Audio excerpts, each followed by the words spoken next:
The espresso machine hissed like a dragon stirring from sleep, and Paige Anderson's hands moved with practiced precision, as she created a perfect rosetta in foam that would probably be Instagrammed before it was tasted.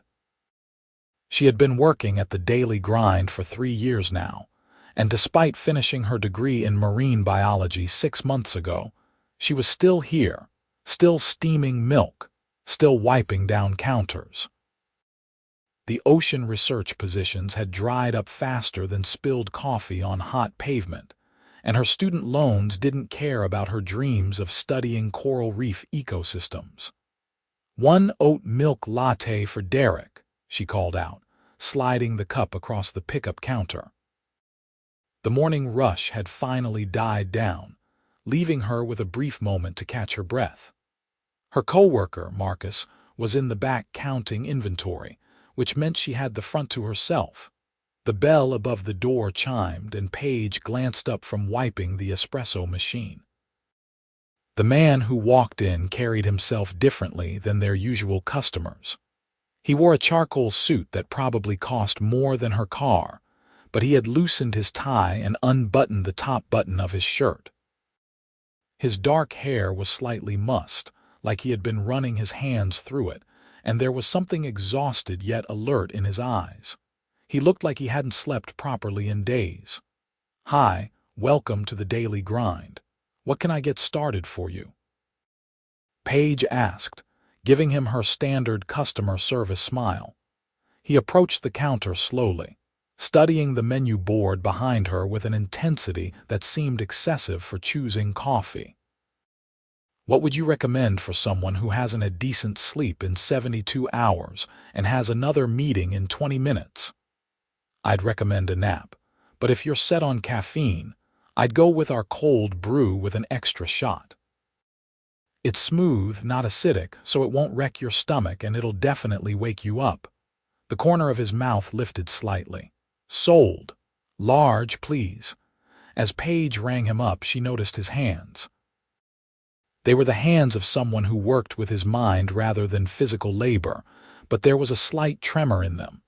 Too much stress or too much caffeine already, probably both. When he handed her his credit card, she caught the name, Roman Prescott. She didn't recognize it, but then again, she didn't really follow business news or celebrity gossip. To her, he was just another exhausted businessman who needed his fix. "Roman," she confirmed, marker poised over the cup. "Yes." She wrote his name in her careful script and got to work on his drink. She could feel him watching her, but not in the creepy way she sometimes experienced. It felt more like he was simply present, observing without judgment. When she handed him the finished drink, their fingers brushed briefly. "Thanks," he said, and his voice was genuine, not the automatic politeness most customers offered. He took a sip right there at the counter and his eyes closed briefly. "That's excellent. Good. Try to get some sleep eventually, though. The caffeine will only take you so far." He smiled then, a real smile that transformed his tired features. "You sound like my assistant. She's always trying to manage my sleep schedule.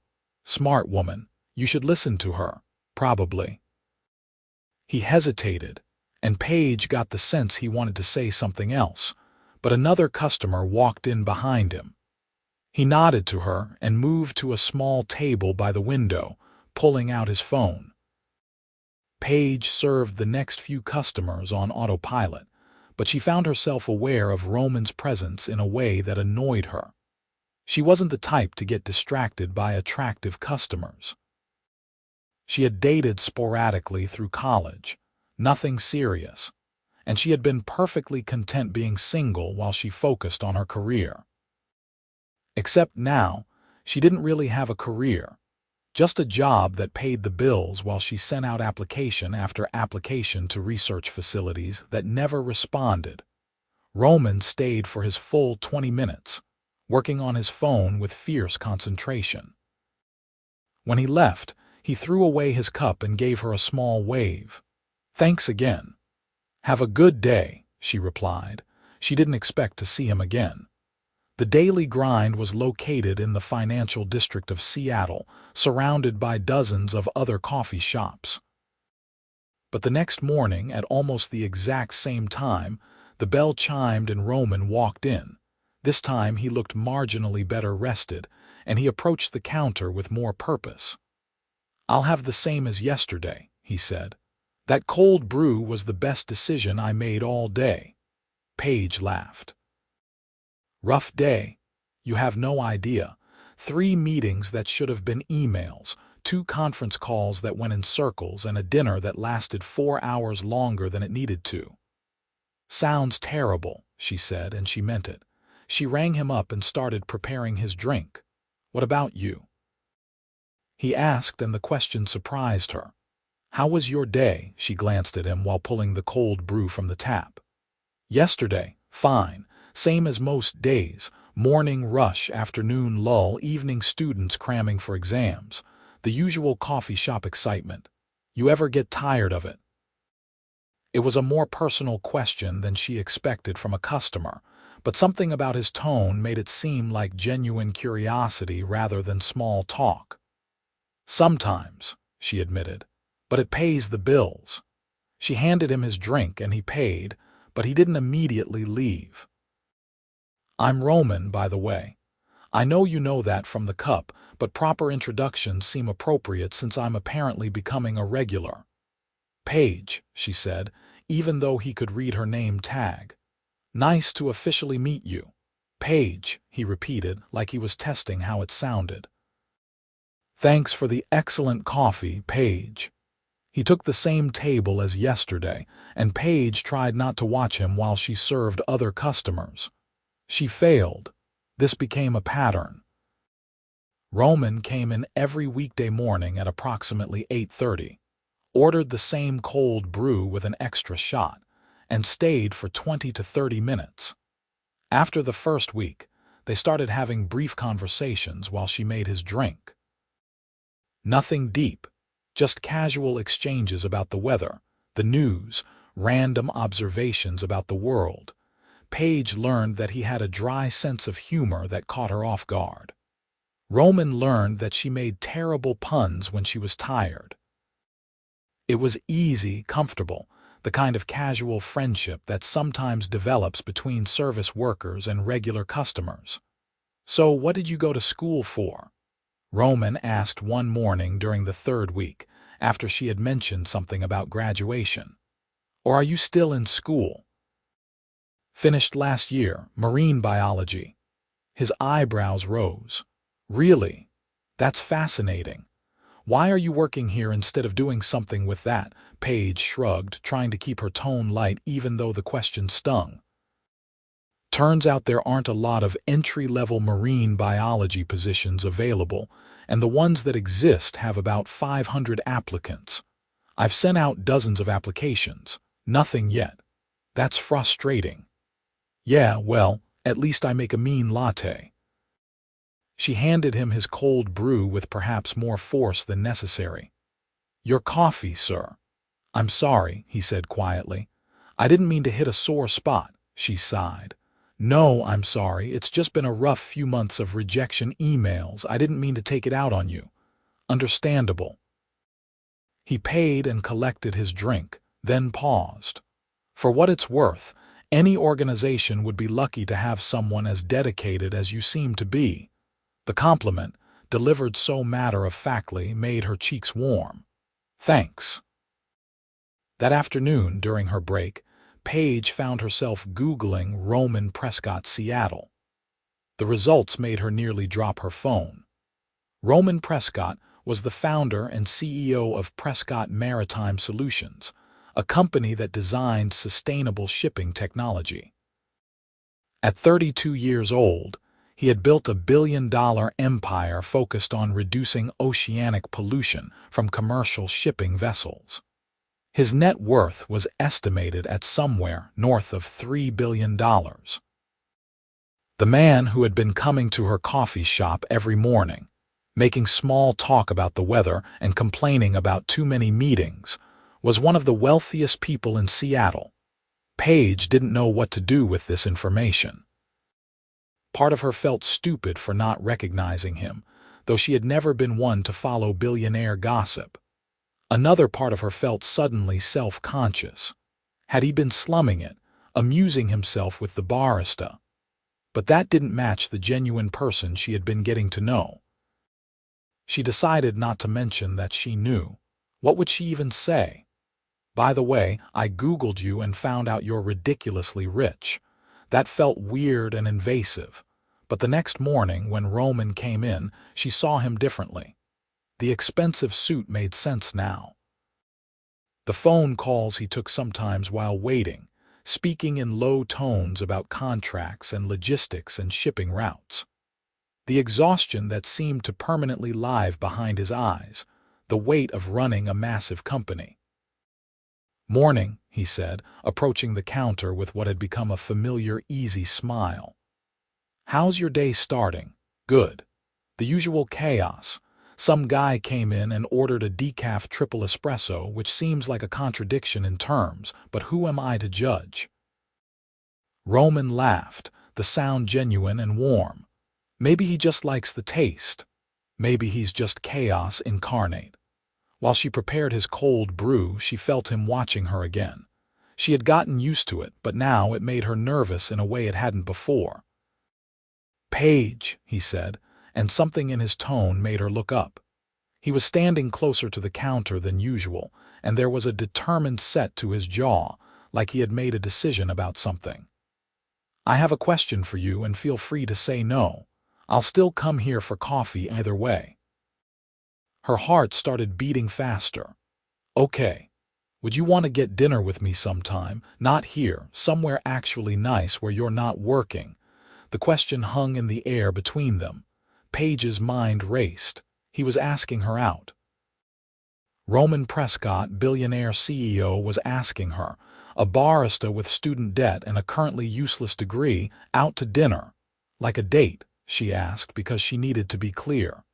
Yes, like a date. He looked almost nervous, which was humanizing.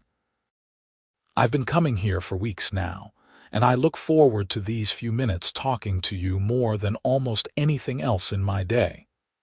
I'd like to get to know you better, in a setting where you don't have to work and I don't have a meeting waiting. But if you're not interested, that's completely fine. I don't want to make this weird." Paige realized she was still holding the cold brew. She finished it, snapped on the lid, and handed it to him.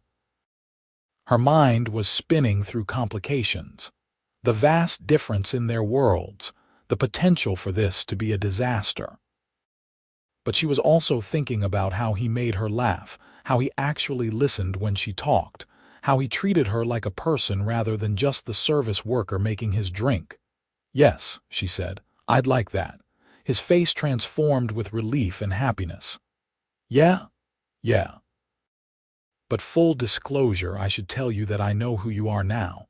I didn't at first, but I Googled you earlier this week and I know about Prescott Maritime, so if that changes anything." "Why would that change anything?" "I don't know. I just wanted to be honest." Roman's expression softened. "I appreciate that. And honestly, it was nice being just another customer for a while. Not that I was hiding it, but there's something refreshing about someone not immediately knowing or caring about the company." "I do care, though," Paige said. "What you're doing with sustainable shipping technology is incredible. I wrote a paper in college about microplastic pollution in the Pacific, and the shipping industry was a major focus. What your company is developing could genuinely make a difference." His eyes lit up in a way she hadn't seen before. "You really mean that?" "Of course.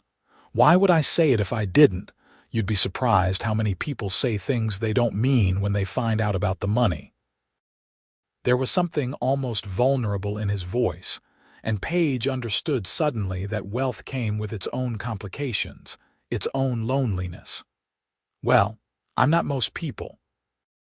And for the record, I said yes to dinner with Roman, the guy who hasn't slept properly in weeks and makes sarcastic comments about his meetings. The billionaire thing is just additional information." He smiled, and it reached his eyes this time. "Good, that's good. He pulled out his phone. "Can I get your number?" They exchanged numbers right there at the counter, and Marcus emerged from the back with a knowing look that Paige ignored. Roman left shortly after with promises to text her later about scheduling, and Paige spent the rest of her shift in a daze, wondering what she had just agreed to. That evening, her phone buzzed with a message from an unknown number. "Hi, it's Roman. Would Saturday evening work for dinner? I can pick you up at 7 if you're free." She saved his contact and replied, "Saturday works. 7 is good." His response came quickly. "Perfect. I'll make a reservation. Any dietary restrictions I should know about? No shellfish, but everything else is fine." Noted, looking forward to it. Paige stared at her phone for a long moment, then called her best friend, Simone, who had been her roommate through college and now worked as a graphic designer across town. "Please tell me you're free Saturday morning," Paige said as soon as Simone picked up. "I need help figuring out what to wear on a date." "You have a date? With whom?" "Wait, is this the hot coffee shop regular you mentioned?" "Yes, and Simone, I need you to sit down. He's Roman Prescott, the Roman Prescott." There was a beat of silence, then Simone screamed loud enough that Paige had to pull the phone away from her ear. "The billionaire, the one with the shipping company. Paige, I know. Help me not completely embarrass myself. I'm coming over right now. We have planning to do." Saturday arrived both too quickly and not quickly enough. Paige had changed outfits 4 times with Simone's help before finally settling on a deep blue dress that was elegant without trying too hard. She had curled her hair and actually put on makeup beyond her usual mascara and lip gloss. When the knock came at her apartment door at exactly 7, her stomach flipped. She took a breath, checked herself one more time in the mirror, and opened the door. Roman stood there in a navy suit without the tie, looking polished but not stuffy. His eyes widened slightly when he saw her. "Wow. You look beautiful." "Thanks. You clean up pretty well yourself," he smiled. "I tried." Ready to go. The restaurant he took her to was called Seaview, and it was the kind of place Paige had only read about in reviews she couldn't afford to experience. Floor-to-ceiling windows overlooked Elliott Bay, and the sunset painted the water in shades of gold and pink. The host greeted Roman by name and led them to a private table with the best view in the house. "This is incredible," Paige said once they were seated. "Do you come here often?" "Occasionally, for business dinners mostly, but I wanted tonight to be special." A server appeared with menus and water, and Paige tried not to visibly react to the prices. Roman seemed to notice her hesitation. "Please, order whatever you want. This is my treat and I really want you to enjoy yourself." "Okay, but I'm warning you, I have expensive taste in seafood." "Good, try the halibut, it's fantastic." They ordered, and once the server left, Roman leaned back in his chair, his full attention on her.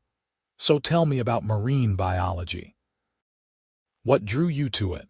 Paige relaxed into familiar territory. "My parents took me to the aquarium when I was 7, and I saw a giant Pacific octopus for the first time. I was absolutely mesmerized. This incredibly intelligent creature, so alien and yet so aware. I stood at that tank for over an hour just watching. My parents practically had to drag me away. After that, I was obsessed. I read every book about ocean life I could find, watched every documentary. It never went away." "That's wonderful," Roman said, and he meant it.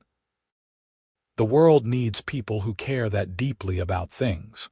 What about you? What made you start Prescott Maritime?" His expression became more serious. "My father was a marine engineer. He worked on commercial ships his entire career, and he loved the ocean.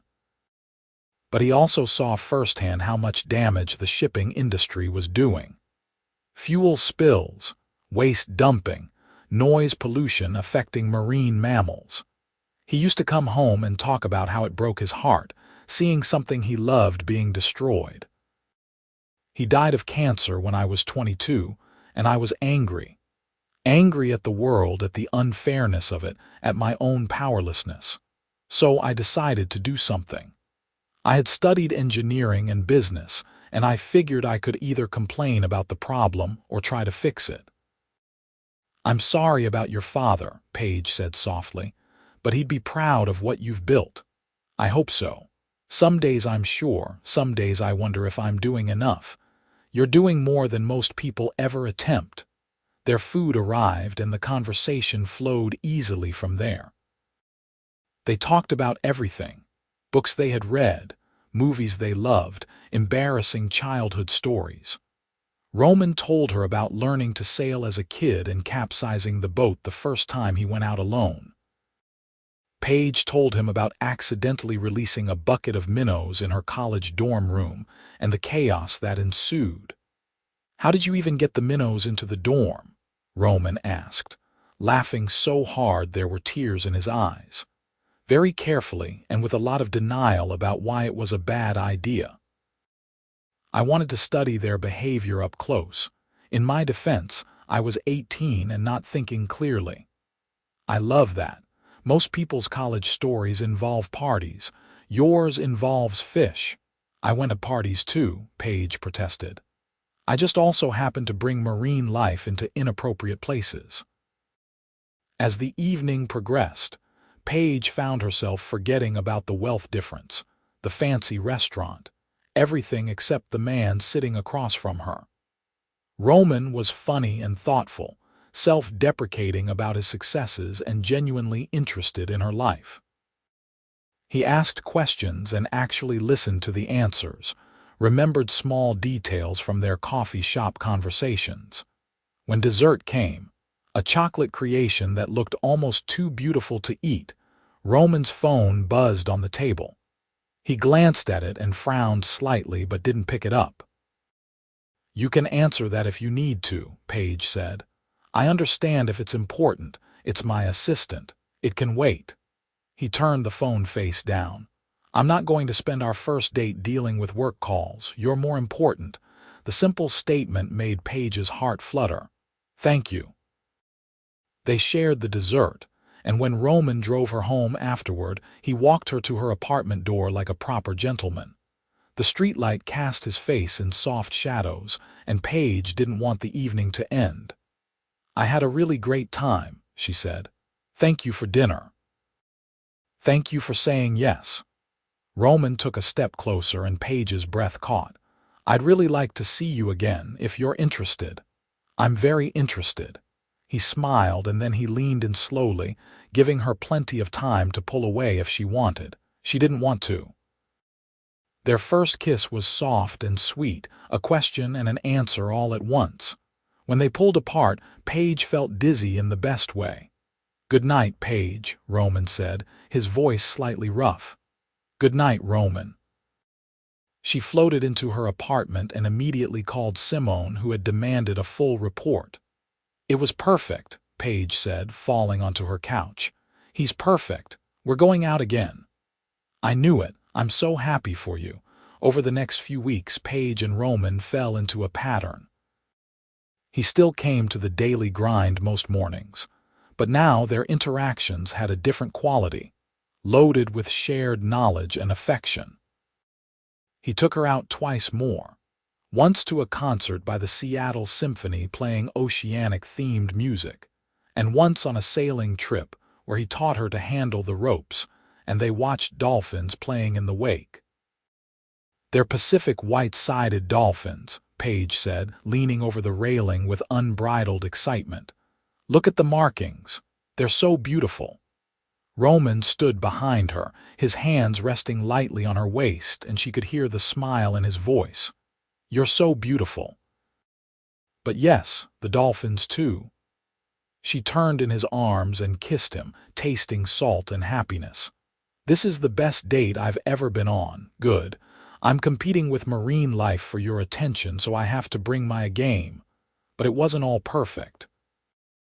There were complications that came with dating someone like Roman. Photographers caught them leaving a restaurant one evening, and suddenly, Paige found her face on a gossip website with a headline speculating about Roman Prescott's mystery woman. Her phone exploded with messages from people she hadn't talked to in years, suddenly very interested in her life. "I'm sorry," Roman said when she told him about it.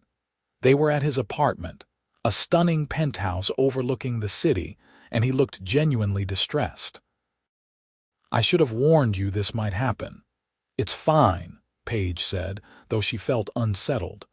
"I just wasn't prepared for strangers to have opinions about my life.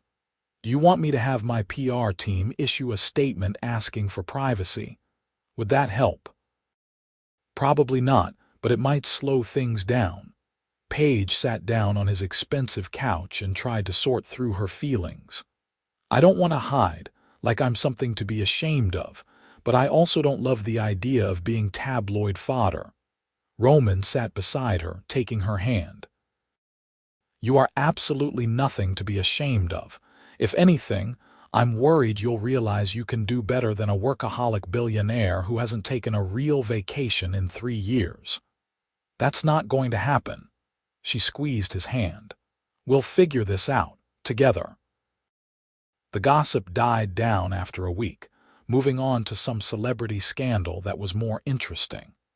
But the incident made Paige aware of the reality of Roman's world in a way she hadn't fully considered. He lived under constant scrutiny, every decision analyzed and critiqued. It was exhausting just to think about. Despite this, their relationship deepened. Roman had a key meeting in San Francisco and asked if she wanted to come with him for the weekend. "You'd have to entertain yourself during the day while I'm in meetings," he said. "But we could have the evenings together and I could show you the pier, maybe visit the aquarium if you want." "The California Academy of Sciences has an amazing aquarium," Paige said, already excited. "I've always wanted to go." "Then we're going." San Francisco was wonderful. Roman sat through his meetings while Paige explored the city, walking through Golden Gate Park and spending hours at the aquarium, sending him photos of everything she saw. In the evenings, they had dinner at small restaurants away from the tourist areas, places where Roman could relax without being recognized every few minutes. On their last night, they walked along the beach at sunset. The wind was cool, and Roman gave her his jacket without her asking. "I could get used to this," Paige said, leaning into his warmth. "What, San Francisco?" "No, this, us, being together like this." Roman stopped walking and turned to face her. The setting sun cast him in golden light, and there was something intense in his expression. "Paige, I'm falling in love with you.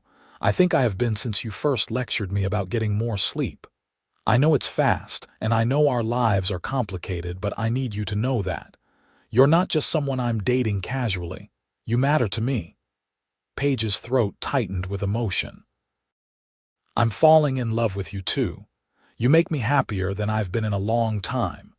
You see me, really see me, not just the barista or the girl with the impractical degree.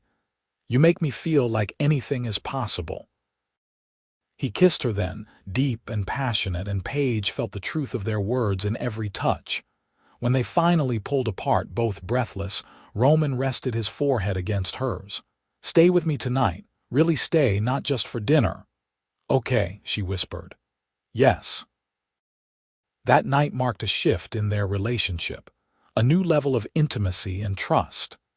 They made love slowly, learning each other, and afterward, Paige lay in Roman's arms feeling more content than she could remember.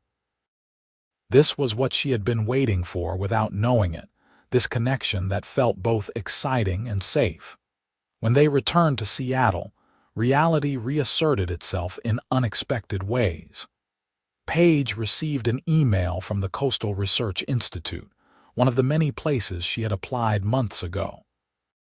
They wanted to interview her for a position studying sea otter populations along the Washington coast. It was everything she had dreamed of: field work, meaningful research, a chance to actually use her degree. There was only one problem. The position was based in Knee Bay, a remote coastal town nearly 4 hours from Seattle. If she got the job, she would have to move. She told Roman about it that evening when he came by her apartment after work. "It's an incredible opportunity," she said, trying to sound excited rather than conflicted. "I'd be working with Dr. Elizabeth Morrison. She's basically a legend in marine biology." Roman was quiet for a moment, his expression unreadable. "That is incredible. When's the interview?" "Next week." "But Roman, if I get this, I'd have to move. We'd be 4 hours apart." "We'd make it work," he said firmly. "Paige, I'm not going to be the reason you don't pursue your dreams. You've worked too hard for this." "But what about us?" He took her face in his hands, his gaze intense. "Us. We'll figure it out. 4 hours isn't the end of the world. I can drive to Knee Bay on weekends. You can come to Seattle when you have time off. We have options." "You'd really do that? Drive 8 hours round trip to see me?" "Paige, I'd drive a lot further than that. You're worth it." She believed him, but fear still curled in her stomach. Long-distance relationships were hard. Add in his demanding schedule and her new career, and the odds felt stacked against them. But she also couldn't pass up this opportunity, and she was grateful that Roman understood that. The interview went well. Dr. Morrison was brilliant and passionate, and the research project was everything Paige had hoped for. They were studying how sea otter populations affected kelp forest ecosystems, crucial work for understanding coastal environmental health. When they offered her the position 2 days later, Paige accepted immediately, then spent the next hour crying a confused mixture of happy and sad tears. "I'm so proud of you," Roman said when she told him. He had taken her out to celebrate, a quiet dinner at a small Italian place they both loved. "This is exactly what you should be doing." "I'm terrified," Paige admitted. "Not of the job, but of what happens to us." "What happens is that we make it work because we both want to. That's all any relationship needs, really. The desire to keep choosing each other. When did you get so wise?" "I've been reading relationship advice articles during meetings," he said with a slight smile. "Don't tell anyone. It'll ruin my ruthless CEO image." Paige laughed despite her fears. "Your secret is safe with me." The next month was a whirlwind. Paige gave notice at the daily grind, trained her replacement, and packed up her apartment. Marcus threw her a going-away party at the coffee shop, and she said goodbye to the regular customers who had become familiar faces. It was bittersweet, closing this chapter of her life.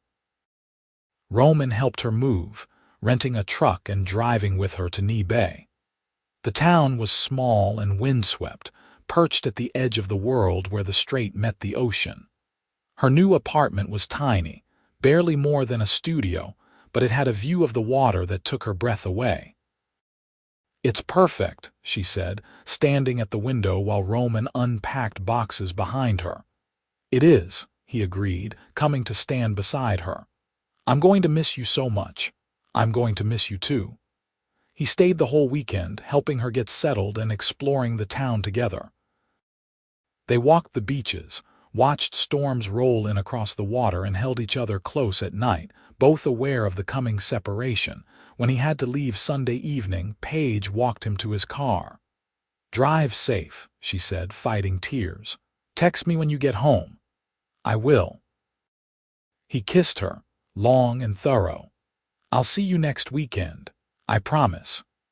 The first few weeks were hard. Paige threw herself into work, learning the ropes of field research and spending long days out on the water or hiking along the coast looking for otter populations.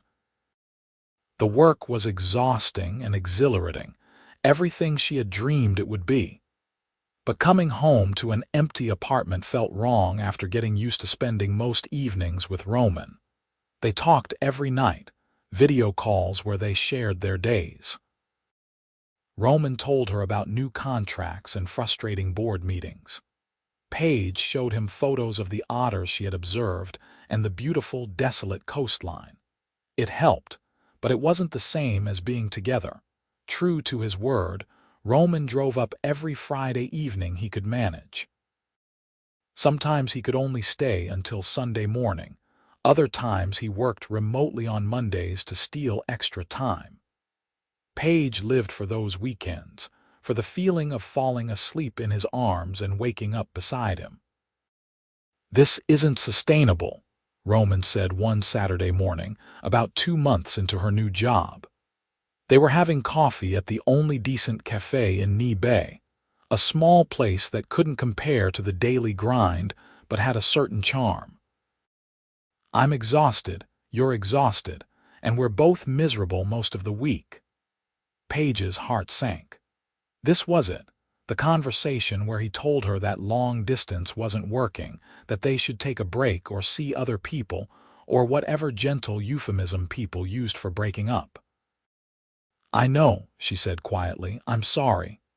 "Why are you sorry?" He looked genuinely confused. "Because I'm the one who moved away, because my career made this complicated." "Paige, no, that's not what I meant." He reached across the table and took her hand. "I don't want to break up. I want to figure out how to make this easier. I've been thinking about it a lot and I have an idea, but I need to know if you're serious about us first, about a future together." "Of course I'm serious. Roman, I love you. I love you too. So here's what I'm thinking. I could move some of my operations remotely. Keep an apartment in Seattle for when I need to be in the office, but work from here at least half the week.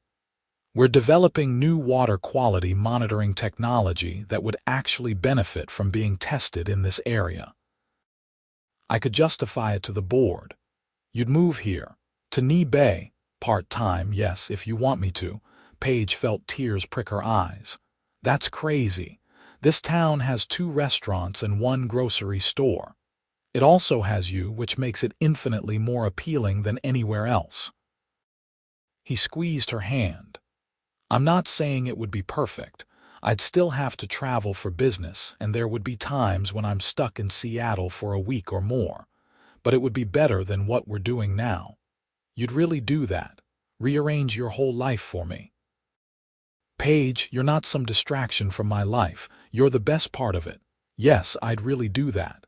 She started crying then, overwhelmed by the enormity of what he was offering. "Okay, yes, I want that." Roman moved around the table and pulled her into his arms, and Paige buried her face in his chest, breathing in his familiar scent. The other patrons of the cafe were probably staring, but she didn't care. This man loved her enough to upend his comfortable life, to split his time between a major city and a tiny coastal town, all so they could be together. It took about a month to arrange everything.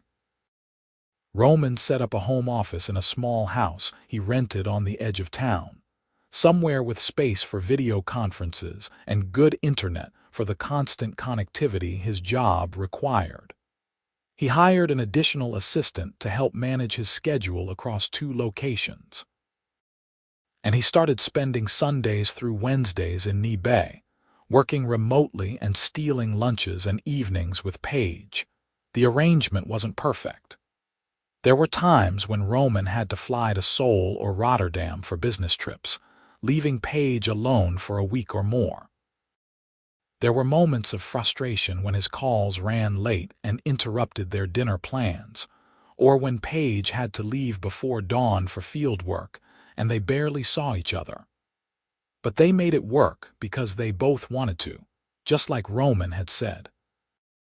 Paige met his mother, Catherine Prescott, about 4 months into the new arrangement. Catherine was elegant and formidable, a former corporate lawyer who had taken early retirement to travel the world. She came to Seattle for Roman's birthday, and he insisted that Paige drive down for the dinner. "She's going to love you," Roman assured Paige as they walked into the upscale restaurant where they were meeting. She's been nagging me to settle down for years. That's not comforting. What if she thinks I'm not good enough for you?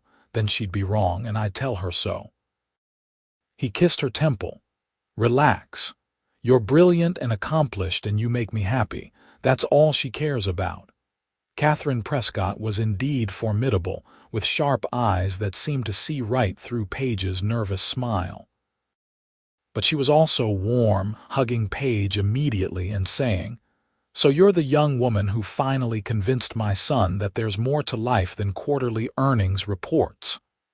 "I don't know if I can take credit for that," Paige said. "Oh, you can. He's been different since he met you. Happier. More balanced."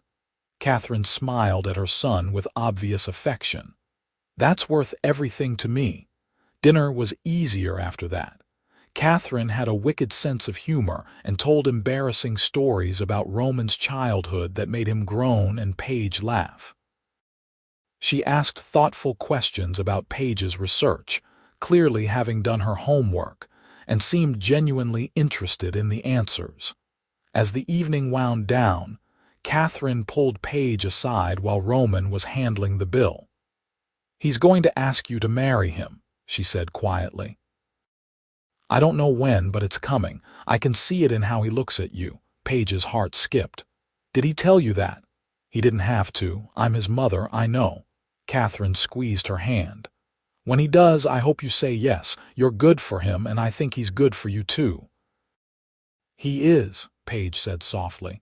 "He's the best thing that's ever happened to me." Catherine's prediction proved accurate. 3 months later, on an unusually clear December evening, Roman picked Paige up after work with a mysterious smile. "I want to show you something." "That's ominous." "It's good ominous. Trust me." He drove them to a secluded beach they had discovered together, a place where the headlands sheltered a small cove and the sunsets turned the sky into fire. They had been there several times before, but tonight felt different. Roman seemed nervous, his usual confidence slightly shaky. "What's going on?" Paige asked as they walked down to the water's edge. "You remember the first time we came here?" Roman asked. "You saw that sea otter with her pup, and you got so excited you nearly fell into the water trying to get a better look." "You caught me," Paige said, smiling at the memory. "I would have been soaked if you hadn't. I'd catch you every time." He stopped and turned to face her, taking both her hands. "Paige, this year with you has been the best year of my life. You've challenged me, supported me, made me laugh when I wanted to throw my phone into the ocean. You've shown me what really matters, reminded me why I started my company in the first place. You make everything better." Paige's breath caught as Roman released one of her hands to reach into his pocket. He pulled out a small velvet box, and her eyes immediately filled with tears. "I love you more than I thought it was possible to love someone," Roman continued, his voice thick with emotion. "And I want to spend the rest of my life loving you, supporting your dreams, exploring the world with you.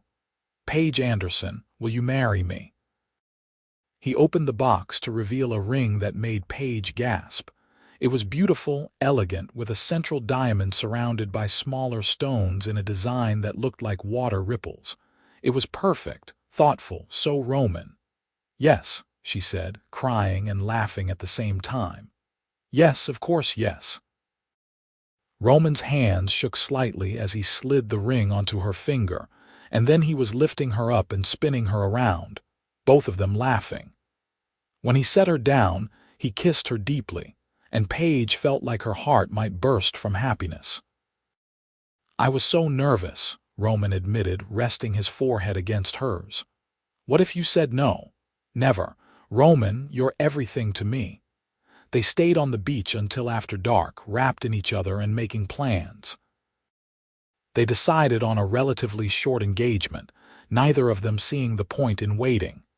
Spring wedding, they agreed, something small and intimate rather than the society spectacle Roman's position might demand. "I don't care about impressing anyone," Roman said. "I just want to marry you." Planning the wedding was an exercise in compromise. Roman's world required certain concessions, a guest list that included business associates and board members he couldn't snub. But they kept the ceremony itself small, just family and close friends, at a beautiful venue on the coast. Paige wore a simple dress that moved like water, and Roman couldn't stop staring at her like she was the most incredible thing he had ever seen. "You look like you belong to the ocean," he whispered when he met her at the altar. "Today I belong to you," she whispered back. They exchanged vows they had written themselves. Roman promised to always support her dreams, to never let work come before them, to love her through every challenge. Paige promised to be his partner, to call him out when he worked too hard, to keep him grounded. When the officiant pronounced them married and Roman kissed her, Paige felt like everything in her life had led to this moment. The reception was at the same venue, a celebration that lasted well into the night. Paige danced with her father, Roman danced with Catherine, and then they danced together while their friends and family watched with joy.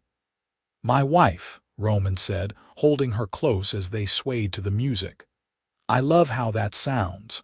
"My husband," Paige replied. "I could get used to this." They honeymooned in the Maldives, 2 weeks of turquoise water, white sand beaches, and stunning coral reefs.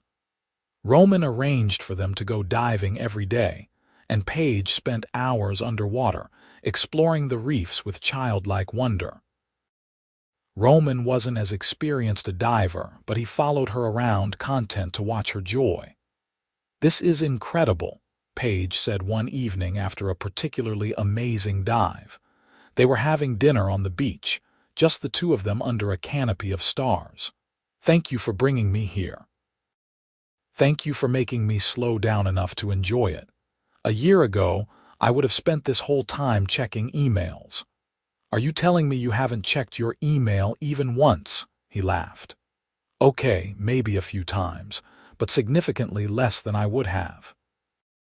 "Progress," Paige said, raising her glass of wine in a mock toast. When they returned to Knee Bay, they moved into a new house together, something bigger than either of their previous places. It had an office for Roman, a home lab space for Paige to work on data analysis, and a view of the ocean that neither of them got tired of. They settled into married life, learning each other's rhythms and quirks more deeply. Roman still traveled for business, but he had gotten better at delegating, trusting his team to handle things he once thought required his personal attention. Paige's research continued to go well, and she published her first paper on sea otter foraging behavior. The night the paper was accepted to a peer-reviewed journal, Roman took her out to celebrate like it was the most important news in the world. "It's one paper," Paige said, but she was grinning. "It's your first published research. That's huge. I'm so proud of you." A year into their marriage, they had their first serious fight. It started over something small, Roman missing dinner because a conference call ran late, but it escalated into a larger argument about balance and priorities. Paige accused him of slipping back into his workaholic tendencies. Roman said she wasn't being fair, that he was trying his best to juggle everything. "I moved my entire life to be here with you," Roman said, frustration clear in his voice. "I'm doing everything I can. And I appreciate that, but sometimes it feels like I'm competing with your company for your attention, like I'm always second place. That's not fair. You're the most important thing in my life. Then act like it." The words hung in the air between them, harsh and painful. Roman looked like she had slapped him, and Paige immediately regretted her tone even if she meant the sentiment. They both retreated to separate rooms, angry and hurt. It was Paige who approached him first, a few hours later. She found him in his office, staring at his computer screen without really seeing it. "I'm sorry," she said from the doorway. "I shouldn't have said it like that, but you meant it." His voice was quiet. I meant that I miss you sometimes, even when you're here. That I worry we're going to slip into patterns where work becomes everything again. But I know you're trying, and I shouldn't have dismissed that." Roman turned to face her, and she could see the hurt in his eyes. "I'm not perfect at this. I spent 10 years building my company, making it my whole identity. Learning to balance that with the rest of my life is hard. But Paige, you have to believe that I'm trying, that you matter more to me than any business deal or contract. I do believe that. I just got scared." He stood and crossed to her, pulling her into his arms. "Talk to me when you're scared. Don't let it build until we're both saying things we don't mean. We're supposed to be a team. You're right, I'm sorry." She buried her face in his chest. "I love you. I don't want to fight. I love you too. And I'll do better about the dinners, about being present even when work is stressful." They talked it through properly after that, establishing better boundaries and communication. Roman set limits on his after-hours calls unless it was a genuine emergency. Paige worked on speaking up sooner when she felt neglected rather than letting resentment build. It wasn't perfect, but it was better, and they were learning. 2 years into their marriage, Paige came home from a doctor's appointment with news that changed everything. She found Roman in the kitchen making dinner, and she just stood in the doorway watching him for a moment. He was humming to himself, completely absorbed in chopping vegetables, and her heart swelled with love. "Hey," she said, and he looked up with a smile. "Hey yourself. How was the appointment?" "Interesting."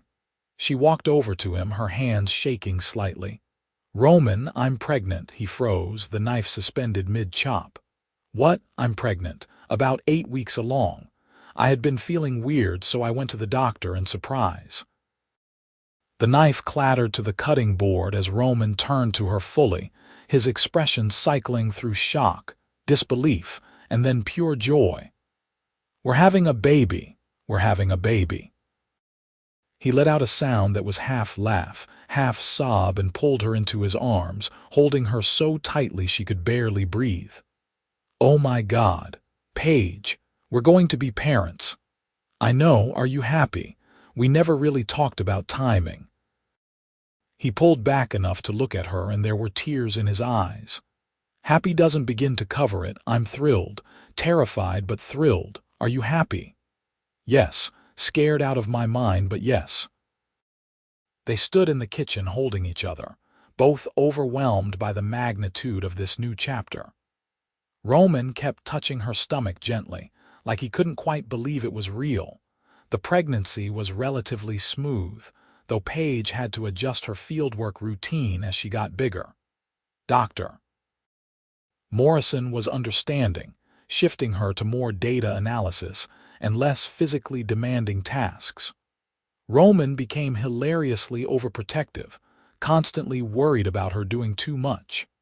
"I'm pregnant, not fragile," Paige said when he tried to stop her from carrying a box of files. "Women have been doing this for millennia. Not women carrying my child," he countered. "Humor me." Despite his overprotectiveness, Roman was wonderful throughout the pregnancy. He came to every doctor's appointment, his schedule be damned. He rubbed her feet when they swelled, brought her weird food cravings at midnight, and talked to her growing belly like the baby could already understand him. "Kid, you're going to love the ocean," he said one night, his hand on her stomach. "Your mom is going to teach you all about it. And I'll teach you to sail. We're going to have so many adventures." Paige ran her fingers through his hair, emotional and hormonal and so in love. "You're going to be an amazing father." Their daughter, Rebecca Marie Prescott, was born on a stormy March evening. The labor was long and exhausting, but when they finally placed the baby in Paige's arms, everything else faded away. Rebecca had dark hair like Roman and her mother's eyes, and she was absolutely perfect. "She's so small," Roman whispered, touching Rebecca's tiny hand with one finger. "Hi, sweetheart. I'm your dad." Rebecca's hand closed around his finger, and Roman's face crumpled with emotion. Paige watched her husband fall in love with their daughter in real time, and she had never loved him more. The first few months were hard, all sleepless nights and constant feeding and learning how to be parents. Roman took paternity leave, something his board was apparently shocked by, and dedicated himself to helping with Rebecca. They took turns with night feedings, napped when the baby napped, and marveled at every tiny milestone. "She smiled at me," Roman announced one morning, looking ridiculously proud. "An actual smile, not just gas. She knows her daddy," Paige said, watching them together. Roman was holding Rebecca like she was made of glass, speaking to her in a soft voice Paige had never heard him use before. As Rebecca grew, she became a perfect blend of both of them. She had Roman's determination and Paige's curiosity, and she loved the water from the first time they took her to the beach. By the time she could walk, she was toddling after tide pools, pointing excitedly at everything she found. "Crab," she announced at 2 years old, spotting a tiny hermit crab. "That's right, baby," Paige said, crouching beside her. "What else do you see?" "Sea star." "Barnacles." Rebecca had an impressive vocabulary for her age, probably from having parents who talked to her constantly. Roman crouched on her other side, and they spent an hour exploring the tide pools together, all three of them absorbed in the tiny ecosystem. It was moments like this that Paige treasured most, simple and perfect. When Rebecca was 3, they found out Paige was pregnant again. This time it was planned, both of them wanting Rebecca to have a sibling. Their son, Nathan James Prescott, was born on a clear October day, easier labor than his sister and just as perfect. "Now we're really outnumbered," Roman joked in the hospital, holding Nathan while Rebecca sat carefully beside Paige on the bed, staring at her new brother with fascination. "Baby brother," Rebecca said seriously. "I protect him." "Yes, you will," Paige agreed. "You're going to be the best big sister." Life with 2 children was chaotic but full. Roman had gradually transitioned even more of his work to remote operations, spending only a few days a month in Seattle for essential meetings. His company had thrived, expanding into new areas of sustainable maritime technology, but he had learned to trust his team and delegate effectively. "I don't want to miss their childhood," he told Paige one evening after they had finally gotten both kids to sleep. "The company will still be there. These years with them won't come back. Your dad would be proud," Paige said. "Not just of what you built, but of the father you've become." Roman's eyes grew misty. "I hope so. I think about him a lot, wish he could have met you and the kids. He'd have loved them. And he'd love that you're carrying on his passion for protecting the ocean, just in a different way." As the years passed, their life in Knee Bay became exactly what they both needed. Paige continued her research, eventually becoming a lead scientist on a major project studying climate change impacts on coastal ecosystems. Roman's company launched a new fleet of zero-emission cargo ships, a breakthrough that earned him international recognition. But their proudest achievements were watching Rebecca and Nathan grow into curious, kind children who loved science and the ocean as much as their parents did. On their 10th wedding anniversary, Roman took Paige back to the beach where he had proposed. They left the kids with Catherine, who had moved to Seattle to be closer to her grandchildren, and spent the evening just the two of them. 10 years, Paige said, leaning against Roman as they watched the sunset. "Can you believe it? Best 10 years of my life."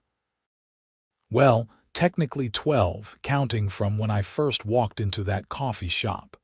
Do you ever regret it, walking away from the Seattle lifestyle, splitting your time here?" "Never, not even for a second."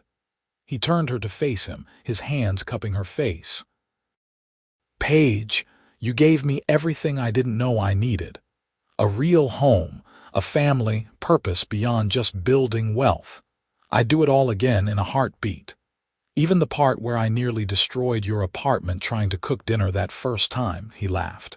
"Even that. Though I maintain that you should stick to your strengths and cooking isn't one of them.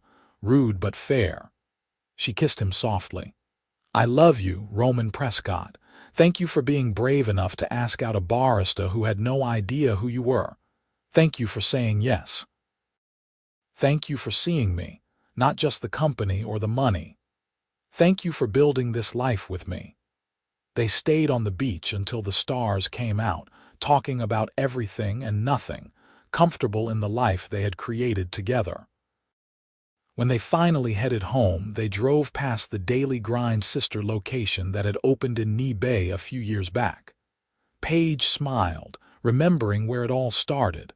"Want to stop for coffee?" Roman asked, noticing her glance. "No, I want to go home to our kids." Perfect answer. Their house was warm and welcoming when they arrived, filled with the evidence of the life they shared. Rebecca's drawings on the fridge, Nathan's toy boats scattered in the living room, family photos covering every surface. Catherine had gotten the kids to bed and was reading in the living room when they walked in. "How was your evening?" she asked with a knowing smile. "Perfect," Roman said. "How were the terrors? Angels as always." Rebecca read me 3 books about ocean animals, and Nathan built an impressive block tower before destroying it in what he called a tsunami. "Sounds about right," Paige laughed. "Thank you for watching them." After Catherine left, Paige and Roman checked on their sleeping children. Rebecca was sprawled across her bed, having kicked off all her covers, surrounded by stuffed animals. Nathan was curled up with his favorite blanket, looking impossibly small and peaceful.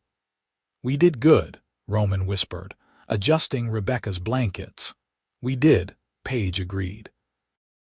They went to their own room, and Paige stood at the window looking out at the ocean, barely visible in the darkness. Roman came up behind her, wrapping his arms around her waist. "What are you thinking about?" he asked. "Everything. How we got here. How different my life could have been if you hadn't walked into that coffee shop." "Fate," Roman said. "It had to be. Out of all the coffee shops in Seattle, I walked into yours. Out of all the baristas, you were the one who made my coffee. The odds of us finding each other were astronomical. Maybe the universe knew we needed each other. Maybe." He kissed her neck softly. "Or maybe I just got incredibly lucky." Paige turned in his arms, looking up at the man who had transformed her life in the best possible way. "We both did." Years continued to unfold, bringing new challenges and joys. Rebecca decided she wanted to study marine engineering like her grandfather, designing the technology that would protect the oceans she loved. Nathan became fascinated with environmental policy, determined to change laws to better protect marine life. Both children grew up understanding that they could make a difference, that one person's passion could change the world. Roman and Paige watched their children grow with pride, supporting their dreams the way they had always supported each other. The company continued to thrive under Roman's leadership, pioneering new sustainable technologies. Paige's research contributed to major policy changes in coastal protection. But more than any professional achievement, they treasured the simple moments. Family dinners, beach walks, game nights, the everyday magic of the life they had built. On their 20th anniversary, surrounded by their teenage children and Catherine, now in her 80s but still sharp as ever, Roman made a toast. 20 years ago, I married the woman who changed my life. She was a barista with a degree in marine biology and dreams bigger than the ocean she studied. She took a chance on a workaholic billionaire who had forgotten how to live outside of board meetings. Together, we built something extraordinary, not just a marriage but a partnership, a family, a life full of purpose and love. Paige, you are still the best decision I ever made. Here's to 20 more years and then 20 more after that. Paige had tears in her eyes as she raised her glass. Here's to the man who asked me out at a coffee shop and somehow caffeinated my heart in the best possible way. I love you, Roman. Always have, always will. Rebecca and Nathan groaned at the sappy display, but they were smiling. Catherine dabbed at her eyes with a napkin. And Roman pulled Paige close, kissing her like they were newlyweds rather than a couple who had weathered 2 decades together. That night, after everyone had gone home or to bed, Roman and Paige sat on their porch watching the stars. The sound of the ocean was a constant companion, the rhythm they had built their lives around. Any regrets? Paige asked, the question she had asked before but always wanted to confirm. Not a single one, Roman replied. You? None. Well, maybe I regret not Googling you sooner. I could have played it cooler when you asked me out. Roman laughed. I liked that you didn't know. You treated me like a regular person. You are a regular person. You just happen to be really good at business and really bad at sleeping reasonable hours. Some things never change. He pulled her closer. But some things do. I'm better now, more balanced. You did that. We did that together. That's what marriage is supposed to be. They sat in comfortable silence, the kind that comes from years of knowing someone completely. Paige thought about the young woman she had been, serving coffee and sending out job applications, wondering if her dreams would ever come true. She thought about the exhausted businessman who had walked into the daily grind looking for caffeine and found something infinitely more valuable. Hey, Roman, Paige said softly. Yeah, thank you for asking me out. Thank you for being brave enough to take that chance. Thank you for saying yes, for giving us a chance. He kissed the top of her head. Best cold brew with an extra shot I ever ordered. Paige smiled, remembering that morning that had started everything. She had made him coffee, never expecting that the caffeine would caffeinate his heart, never imagining that simple transaction would lead to this. A love that spanned decades, a family that filled their home with laughter, a partnership that made them both better than they could have been alone. The ocean whispered against the shore, eternal and patient, and Paige felt the contentment of a life well lived. There would be more challenges ahead, more changes as their children grew and their own lives evolved. But she would face all of it with Roman beside her, just as they had faced everything else. Come on, Roman said, standing and offering her his hand. Let's go to bed. Rebecca has an early sailing lesson tomorrow, and you know she'll have us up at dawn. Our daughter, the early riser, Paige said, taking his hand and letting him pull her up. Wonder where she got that from. Not from me, that's for sure. I'm still not a morning person. Liar. You've been getting up early for 20 years. Only because my wife is worth it. They went inside together, turning off lights and checking locks, the routine of a long marriage. In their bedroom, Paige paused to look at the photos on their dresser. Their wedding day, Rebecca as a newborn, Nathan's first birthday, family vacations, everyday moments captured and treasured. Each photo told a story, and together they told the story of a love that had grown and deepened with time. What are you smiling about? Roman asked, coming up behind her. Us, this, everything we've built. It's pretty great, isn't it? It's perfect. And it was. Not perfect in the sense of flawless, because they had their share of challenges and struggles like any couple. But perfect in the sense that it was theirs, hard-won and deeply cherished, built on a foundation of love and respect and the choice to keep choosing each other every single day. Roman turned off the last light, and they climbed into bed, Paige settling into her favorite spot with her head on his chest and his arms around her. His heartbeat was steady beneath her ear, comforting and familiar. Love you, she whispered. Love you more, he replied, The old argument that had no winner because they both loved infinitely, impossible. We'll agree to disagree. Paige smiled in the darkness, warm and safe and home. Outside, the ocean continued its eternal song, the soundtrack to their life. Inside, two people who had found each other against all odds slept peacefully, secure in the knowledge that they had found what everyone searches for: a love that lasts, a partnership that endures, a happiness that grows deeper with every passing year.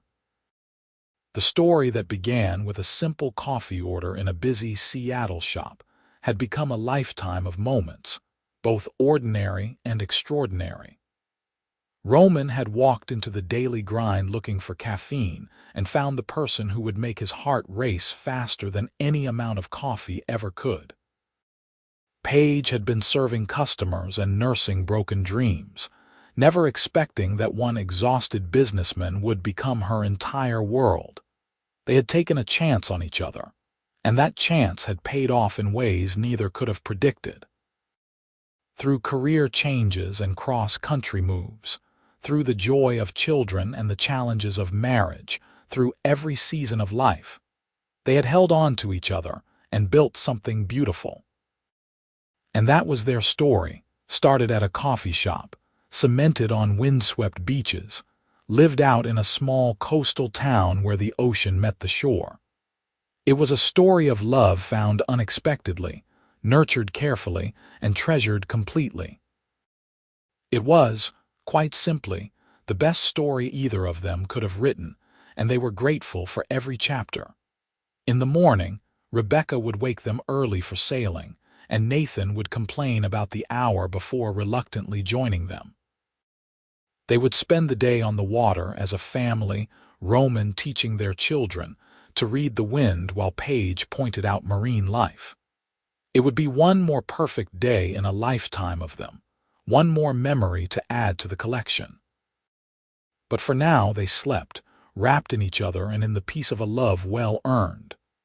The billionaire and the barista, the CEO and the scientist, the husband and wife, the parents and partners. Just Roman and Paige, exactly where they were meant to be. And somewhere in Seattle, the daily grind continued to serve coffee to tired business people rushing between meetings, never knowing that one simple transaction years ago had changed two lives forever. The espresso machine hissed, the customers came and went, and new stories began every day. But none would be quite like the story of Roman and Paige, who proved that sometimes the most extraordinary love stories start in the most ordinary places, and that taking a chance on someone can lead to everything you never knew you always wanted. Their happily ever after wasn't found in grand gestures or fairy tale endings. It was found in choosing each other daily, in building a life together with intention and care, in the small moments that added up to a lifetime of love. And that was more than enough. That was everything.